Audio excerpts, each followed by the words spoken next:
Thank you. Good morning, ladies and gentlemen. Thanks for the introduction. You're right. I think we live in a world where there's maybe not a lack of money or technology, but a lack of imagination, how we want that future world to look like.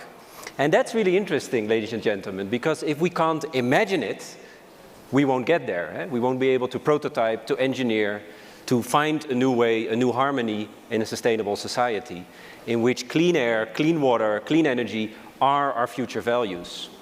So I want to show you how that future can look like. And I don't want to talk utopia, but I want to talk today. Clean water, for example, what we see here. We all know it's important. At the same time, sea level is rising. We're sort of struggling with that.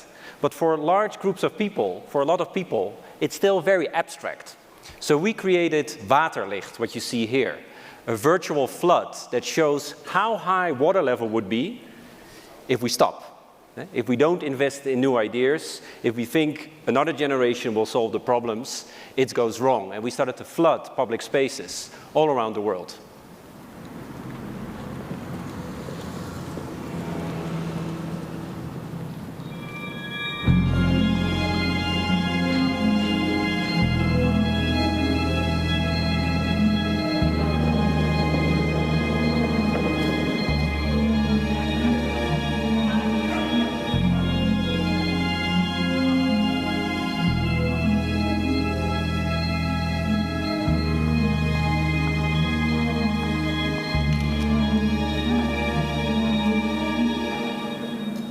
Best wel spooky.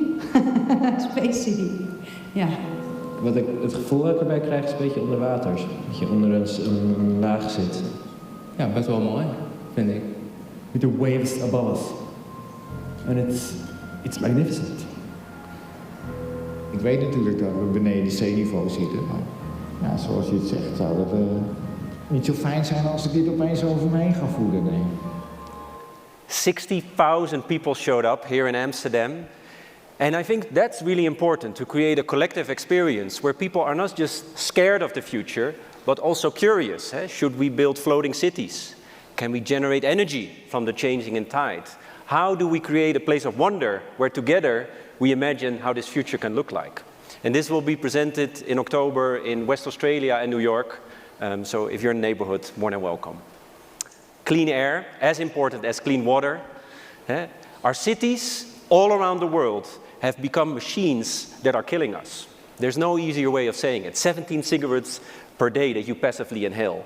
And one day, one morning I woke up and I became inspired by Beijing smog. I've been working and living in China for 8 to 9 years. I've learned so much from everything. And so I decided to start the dream of clean air by building the largest smog vacuum cleaner in the world, which sucks up polluted air, cleans it, and releases it. And we built it, the first one.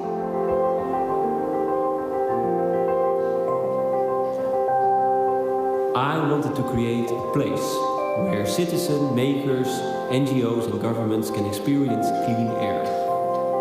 A bubble of clean air, where people can think, meet and work together how to make a whole city smog-free. It's a place created by the largest air purifier in the world, which can travel a smog-free tower.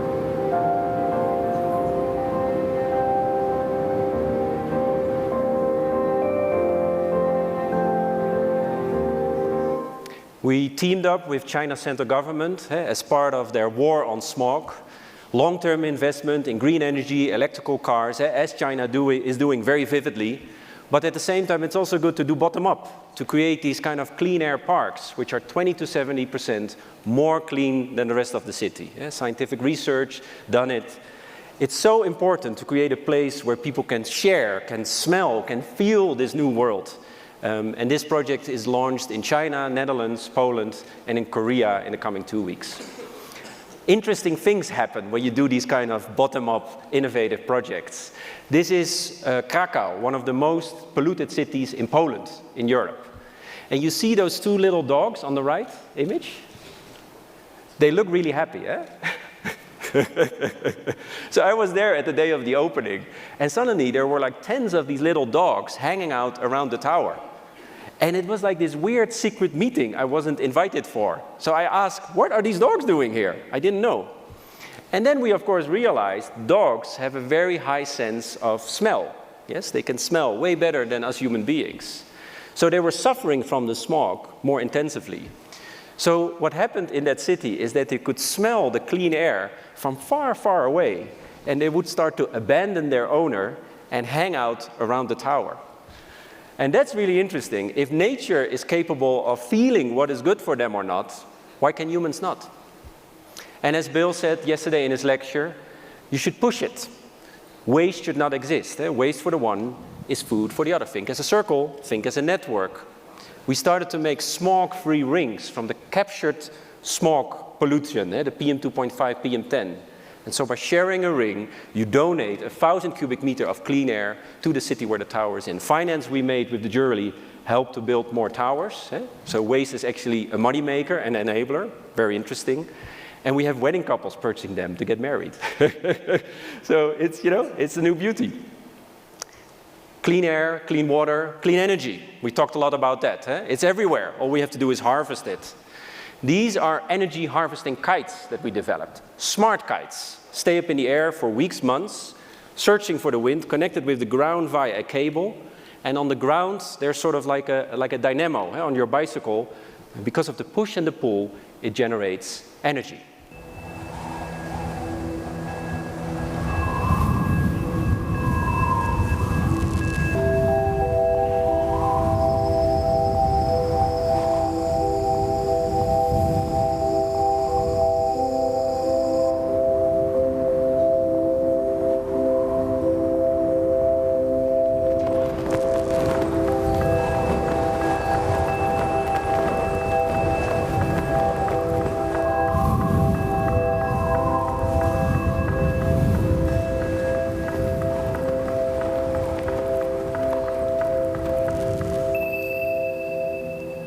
Each kite produces 20 to 100 kilowatts per hour, so that's enough for 200 households.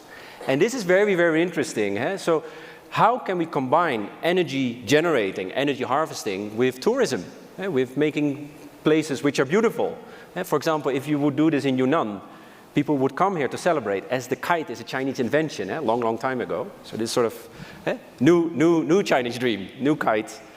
And at the same time, the new hotels that you're building, you can make it energy neutral via an artwork like this. I like looking at the world like that. I think it's incredibly important to think with that perspective. And this is my latest mission. This is not an undiscovered Jackson Pollock, famous painter. This is space waste, space junk. The 8.1 million kilo of space trash around our planet Earth. Started in 1957, launch of Sputnik, Apollo 8. Pieces of satellites and missiles started to collide, creating this layer of junk around our Earth. Big problem for our satellites, our communication, and nobody really knows how to fix it. And I think this is crazy, that we're not satisfied ruining our planet Earth. We just sort of keep on going outside the Earth atmosphere. So we teamed up with ESA, the European Space Agency, the Space Waste Lab, to visualize, to track, to show how much space waste is there real time, what you see here. This is accurate data of yesterday. And at the same time, we're looking for solutions. Everybody agrees, all the space expert scientists agree that a net is the most realistic. So there's a piece, and you capture it. Most realistic. Big problem, nobody wants to pay for it. Cleaning up is not fun. When you were a boy or a girl, you don't want to clean up your room. Yes, mama. I'll watch television, I'll have my little ice cream. Cleaning up is not fun. And so I think that's where the power of creativity, that's where the power of design starts kicking in. I was thinking about this on a Friday night, and I realized, okay, so if you capture it, and in a controlled re-entry, it hits the Earth atmosphere, what happens then? It burns, yes. Aha, that's interesting. So waste is light.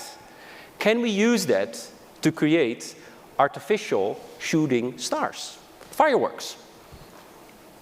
And apparently, yes, we can. So this is what we're doing right now in China. Shenzhen is one of our clients in that way, the city, in which we're saying this is a sustainable way of fireworks. A lot of cities in China are shutting down traditional fireworks because of air pollution. So basically what we're saying is take that budget that you're already spending, spend it on this, you clean up the universe, and you get new shooting stars. Not bad, no? And to conclude, you might say, dear Mr. Dan Roosegaarde, this sounds all very great, but it sounds like a utopia, a perfect dream, a rainbow on the horizon we will never reach. And I think this is not true. I don't believe in utopia. I believe in protopia, prototype, step by step, trying to improve this world around us. We learn, we fail, we make a mistake, we upgrade, and we evolve. So today, China, the world, we should all be part of that protopia and not be scared, but be curious. To conclude, we talked about clean air, clean water, clean energy, clean space, but the topic is way bigger than that. It's the layer above it, our imagination, the feeling that we are somehow disconnected from the world around us. So right now we have one of our largest solo exhibitions in the Netherlands, Presence, where you create the artwork which shows your impact on the world around you. Everything is please touch, normally not allowed, everything is please touch, and this will travel to really show that you are connected with this beautiful planet.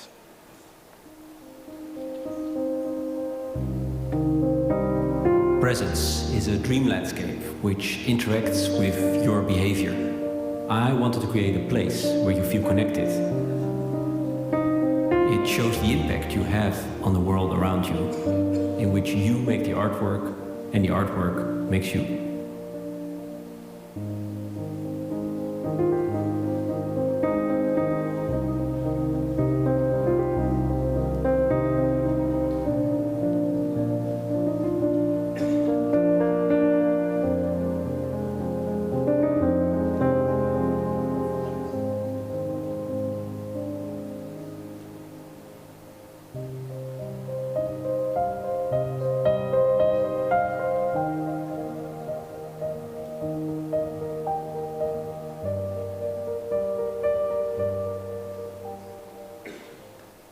Thank you.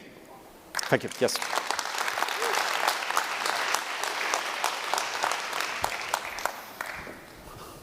Dan, That was that. that was amazing. They're silent. That's either good or bad. I think they're stunned. Well, you can see, I think, why Dan has so many fans around the world. I'm certainly one. That was really terrific. I want to invite Bill McDonough, if he can join us on stage. Where is Bill? Do we have Bill? All right, let me. Okay, we have some time. Great, Good. yeah. All right. So, So what triggers you then when you see something like this? well, Because you've seen a lot, eh? look, I love this. The two things that you said that I thought were really profound. Don't be scared of the future. Yeah. And this idea of protopia. And one of the things that I most admire about your work is that you're always looking for these solutions that are way, way out there. Really? And, yeah. For me, it's very normal. I remember when we were in Hong Kong and we were at the Murray Hotel and we were chatting with some other designers, and you said something to me that I thought was really kind of fascinating. You said, that your secret was you went to kind of the far extremes of design where nobody would compete with you. True. Right? You create your, well, I always have people telling me what I want cannot be done. Yeah. And it's sort of my job to prove them wrong. Yeah. And you may say it's radical or a bit crazy, but I think that we live in cities which are polluted are crazy. Right. Or that we have, well, here in Yunnan you have clean water, but like clean water, I think we all have a right for clean air and clean water. Right. I think we all have a role in clean air and clean water. So I'm not a minister. I cannot say 20 billion in green energy today, which is sort of the solution. But what can I do as a designer and as an engineer? And I think it's really important, what you said, that we are curious again towards the future. I'm professor in Tongji, in Shanghai, the university, and most of my students, they're scared of the future. They're mad. They're like, what should we do? Yeah. We're a bit, despaired.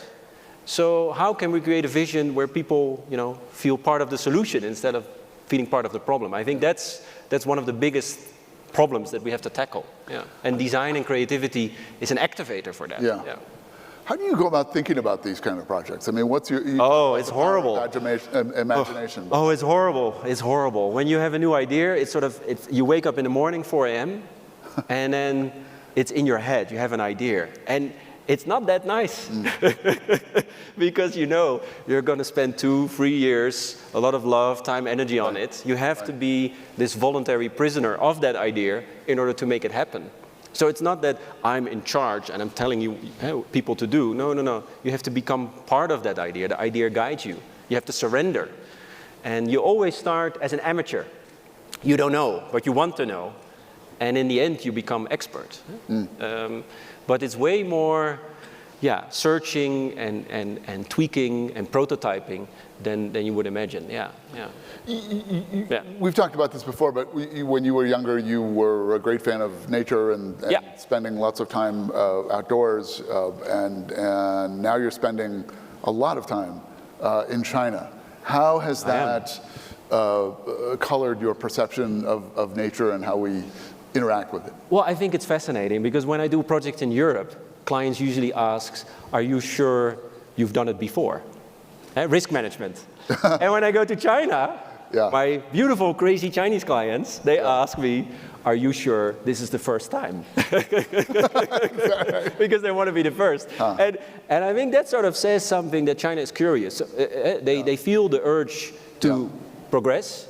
They want to invest in new ideas, and that's where I want to be. So, I want to be to places where people are curious towards the future. So Shenzhen, Shanghai, but also like Chengdu, they're searching for a new harmony between nature and economical progress.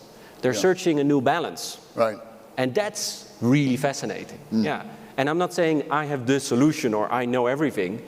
I just want to be part of that transition that we're in, you know? And don't you think that's why we're here as well, and you are here? No? Yeah, absolutely. Yeah, that doesn't happen in Europe. Europe is mute, America's dead, go Asia, go Middle East. Personal opinion. You can disagree, So one of the cohorts that we kind of haven't done a very good job, I think, of having represented here this last few days is the generation that's going to be the most affected by the future, which are sort of kids, you know. True. Young, you spent a lot of time Europe, US, and now here. What's your read of the different outlooks of younger generation? Well, they are not happy. Oh. And in the 60s and the 70s, we were curious towards the future. We had cartoons about space. We would go to the moon. We designed the future.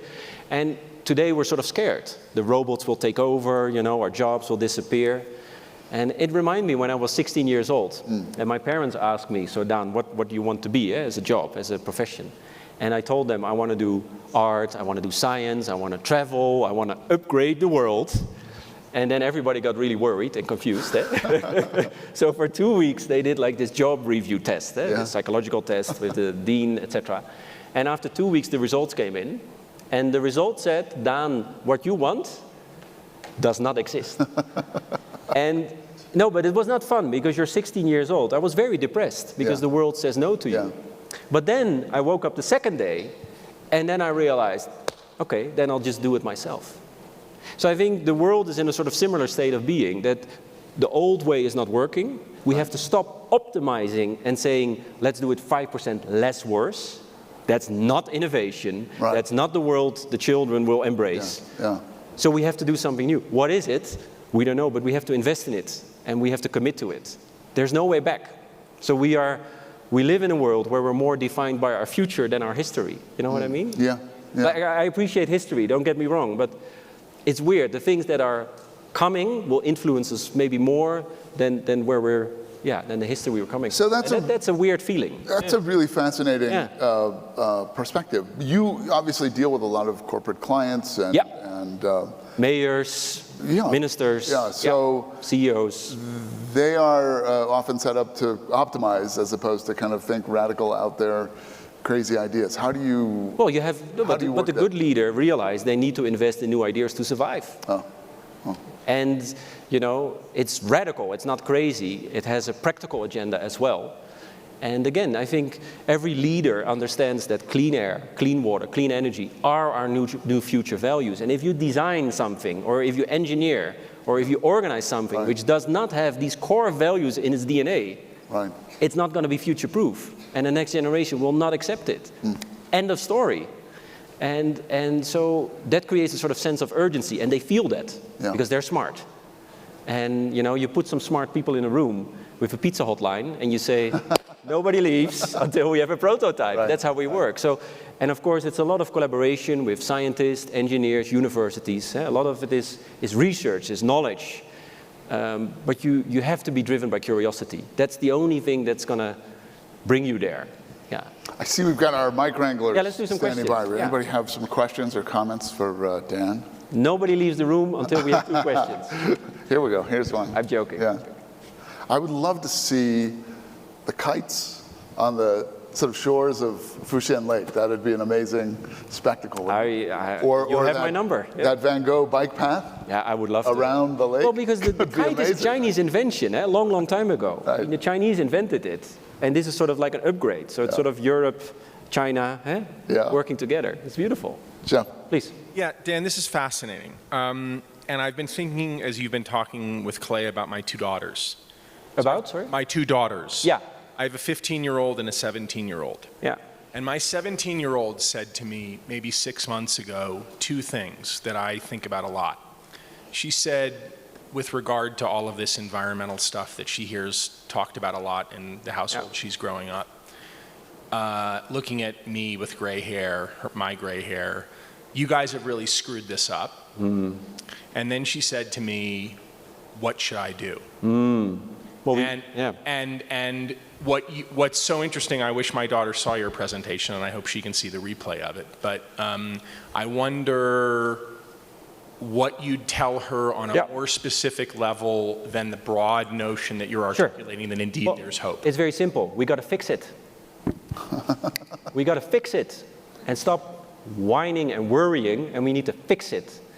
And it's very important to realize that there's no way back, that there's a new generation which, there's no planet B, this is it. And, there's a rule in our studio which is called Maya, most advanced yet acceptable.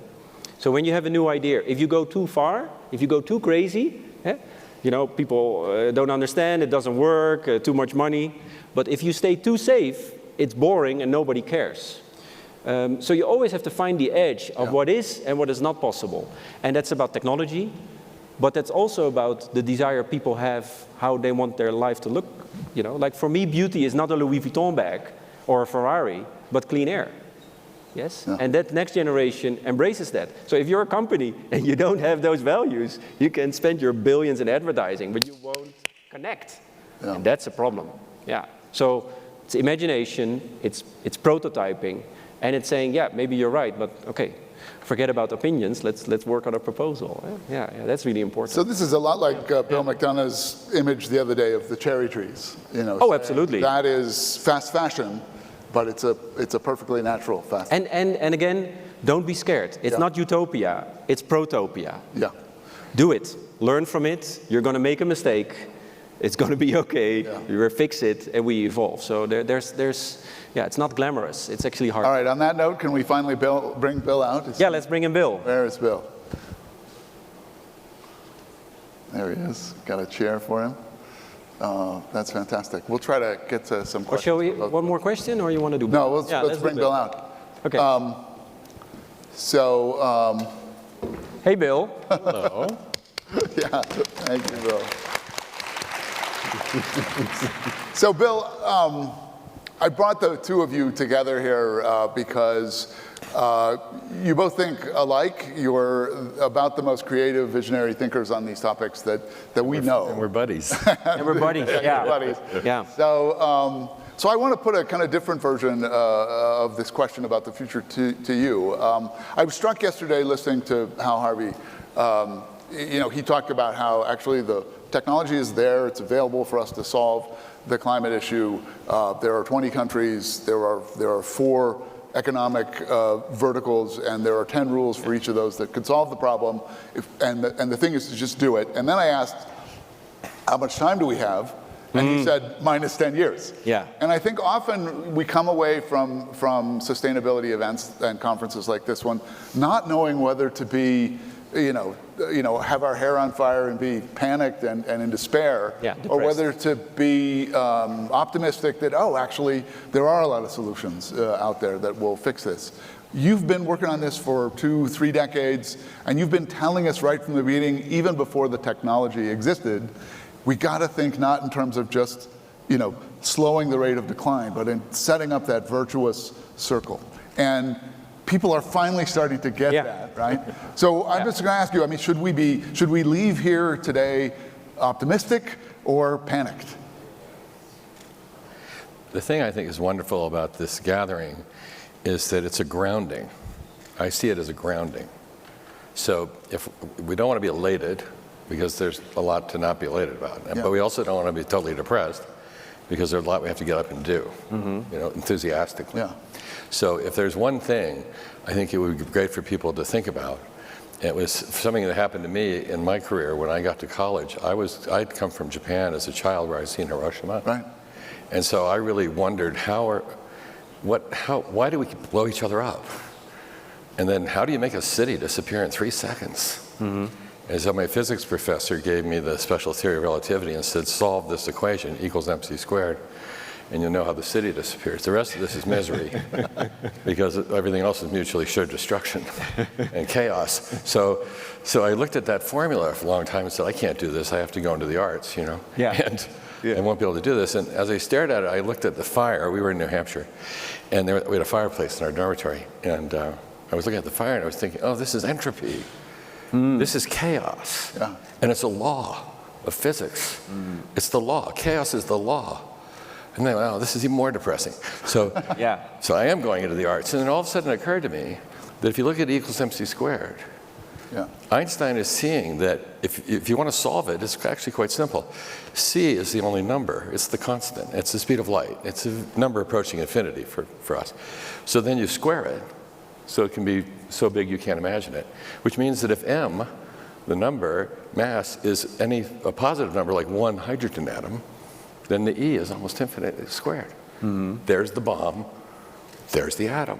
What's missing? And if you think about the sun as energy and then photons, well, there's entropy, and we get these photons that come to the Earth, and then we have the Earth as mass, chemistry, so physics meets chemistry of dead rock with water on it in space. Why are we looking for water on Mars? And suddenly there's life. Yeah, and all of a sudden you get this combined with this, and you bring carbon from the atmosphere, and nitrogen, and guess what happens? We get biology. And then I looked at the log, and I said, the log is negative entropy. The log is order out of chaos, because I couldn't find it in the physics library. I couldn't find negative entropy, because it's not physics, it's biology. No kidding. So we are the order out of chaos. That's what we do. See? So all of a sudden I thought to myself, okay, I'm leaving the sciences now, and I'm going to be an architect, and I'm going to design buildings like trees. And the reason is that we come from the humus that was caused by the photons and the carbon coming this direction and onto the planetary surface, and we get humus, which is soil, and we are the soil people. And human and humus and humility all come from the same root. To be humble is to be grounded. See, so I think we should come from this meeting with humility. And if we think about our soil, the Chinese government has reported that 19.4% of China's farmland is now toxic to food. Imagine that. We are poisoning the very basis of who we are and what we are. The order. We're causing chaos. So I think we need to be grounded, we need to be humble, and we need to really get to work. And let's design buildings like trees. Cool. So something pretty, wow. I mean, I think this is his way of saying he's positive. Okay. So one of the profound things that I heard you say there is that the law of entropy, you don't believe in, and that as humans, perhaps we have the power to reverse it. I mean, isn't that central to your thinking? But I think as these forces of nature, we have to work with them. And so, and one that I really want to bring up, and it helps set up this session, when we started with Fucheng Yu, that we talked about the geothermal for a minute in China. This is really fundamental. We haven't talked about it at all in this section. And in energy, it's super important. We heard two things just in the recent panel. One just went by really quickly, that the data centers will be using more power than the transportation sector. Hello? What is that, right? We're digitizing, we dematerialize. We're not dematerializing. We're going to have more power required for data movement in 5 years than the entire transportation sector. What is that about? And that's baseload. Then the baseload question comes in. And the only two places I've found on Earth where wind and sun make baseload is northwestern Saudi Arabia and northwestern Australia. They actually fit like can of go. But we could use geothermal as baseload, because the center of the Earth, it's kind of beautiful. We got to work on this one. I'd like to, we were thinking, what do we want to do? I think this is a really cool one, and it's the sun inside, I call it. You want to plug in? Well, I've been spending 48 years. That was radical. I've been in Iceland for 48 years in a row, and that's the first renewably powered country for primary energy. It's solar. It's wind, hydro, and geothermal. Costa Rica is now 100% renewably powered country. Uruguay will join soon. But the idea of a renewably powered country is really important. But the idea, what they're tapping there, is the core of the Earth is the same temperature as the sun. Our Earth is radiating heat very slowly. Nice. So we should have some fun with this one. That's a nice one. It's the sun inside. And so what they're doing here with these cities and this Arctic Green company that was created with Sinopec, with Fucheng Yu, is they're tapping that very cleverly to replace the boilers in district heating systems. But they're taking down chimneys and putting this in, and this is base load. But it's very interesting, because you must have that as well when you present a new project. Are you aware of the 3 ungrateful phases of innovation? No, that sounds good. It's very interesting. Maybe it's good to elaborate a little bit, if you allow me. Phase 1, when you present a radical good idea to a client or a friend, or they say the ungratefulness. They say it is not possible. It is not possible, exactly. And then you spend a lot of love, time, energy to show it's possible. Okay, we've done that. Then phase 2, it is not practical. No, even more annoying. Not affordable. No, more annoying than that. Oh boy. It's not allowed. Regulation. Very interesting one. It's not allowed. And then we fix that. We talk to the government. We show that it works. Everybody's comfortable. A new standard. We're setting a new standard, like what you said. And then I experienced that many times in my life. We go to phase 3. What do people say when you finally show it works, it's done? They say, oh, that's a good idea. Why haven't you done it before? And then we go back again. So you must have that. I was wondering that. But you must have that because you've been speaking about this 20, 30, 45 years. 40 years, 40 years, 40, It must be weird to sort of 50. See that you're suddenly a new standard instead of, that people say, oh, you should have done that before. You're like, dude, I've been talking about this for ages. How does that feel? Well, it's like, I feel like Gandhi. Gandhi said, first you feel like Gandhi. First they, Can I quote you on that one? Yeah? Okay, good. Thank you. Okay, good. No, but he said first they ignore you, then they ridicule you, then they attack you, and then you win. So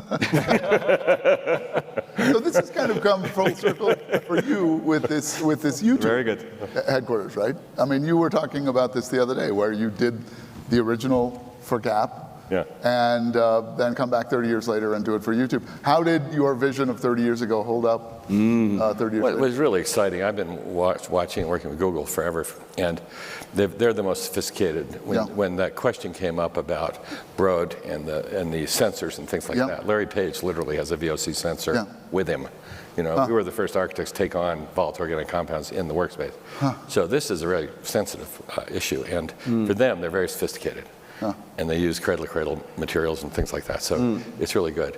What was fun was that as they brought the Gap building into their portfolio, they reviewed it against their current standards.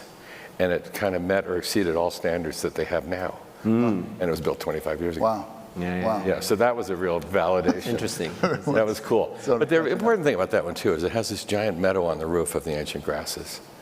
And it's a business selling Gressies. Yeah, it's very cool. It's very cool. Yeah, it's but very it also cool. keeps all this. The 747s fly out of San Francisco Airport over these buildings, and you can't hear them. This is the one building in which you can't hear the airplanes. Yeah, very so cool. Silence. It's the absence of things that we miss today. We got 2 minutes left. I'm going to ask each of you to maybe cite one thing that you learned that you think was really important that you're taking away from the last 3 days, and maybe to... But you have to do it as well. And identify one thing that we should work on for next year. Bill? I think that the great thing for me was the amount of intense goodwill to engage with each other across all these disciplines. I think that's very moving for me. And this is why this will be possible. And I also think that having Dan here is a really smart idea, because this is actually quite beautiful, what we're talking about here. And I think we often go to conferences and you forget what it means for something to be magical. And beautiful. And beautiful.